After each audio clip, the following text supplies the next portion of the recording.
جب ہم قبر کے سرانے پہنچتے ہیں نا، وہاں 8 GPS بھی ہوتا ہے، 41 GPS بھی ہوتا ہے اور 3 GPS یا 0 GPS بھی ہوں، مگر افسوس یہ ہے کہ سوال سب سے ایک ہی پوچھا جاتا ہے، من ربوں کا، تمہارا رب کون تھا؟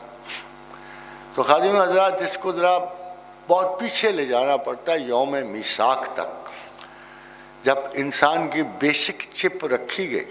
میثاق کا وہ دن ہے کہ جب بیسک چپ رکھی گئی اور ان کے مجسمے بنا کے تخلیق کیے گئے، تو اللہ نے پوچھا من ربوں کا، الستو بربکم، کیا اپنے رب کو جانتے ہو، دیکھ لیا، پہچانتے ہو؟ قالوا بلا، تو سب نے کہا۔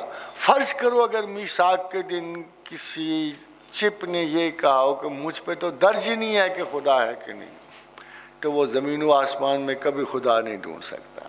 تو میثاق والے دن سے بلا کی زد سے جو چپ نکلی ہے اس پہ اقرار درج ہے۔ سو آدمی پڑھا لکھا ہو یا ان پڑھا، اب ذرا غور کیجیے، میں پڑھا لکھا ہونے کے باوجود 1000 مکر و فریب سے کام لے لوں گا اپنی آرگومنٹ میں، بات چیت میں۔ ایک ریڑھی والا کھڑا ہے جو سیب بیچ رہا ہے، سیب، اور اس نے سیب دینا ہے، اس کو پتہ ہے گندا پڑا ہے ایک اچھا پڑا ہے، اس کو خیال آتا ہے کہ میں خدا کا بندہ ہوں، میں اس کو برا سیب نہیں، وہ اس کو اچھا سیب اٹھا کے دے دیتا ہے۔ یہ شخص اور وہ شخص جو تمام مرتبہ علم کے باوجود اپنے آپ کو جان بوجھ کر دھوکہ دیتا ہے اور خدا کے بارے میں جھوٹ بولتا ہے، ان کی GPS ویسے ہی برابر ہو جائے گی۔ سوال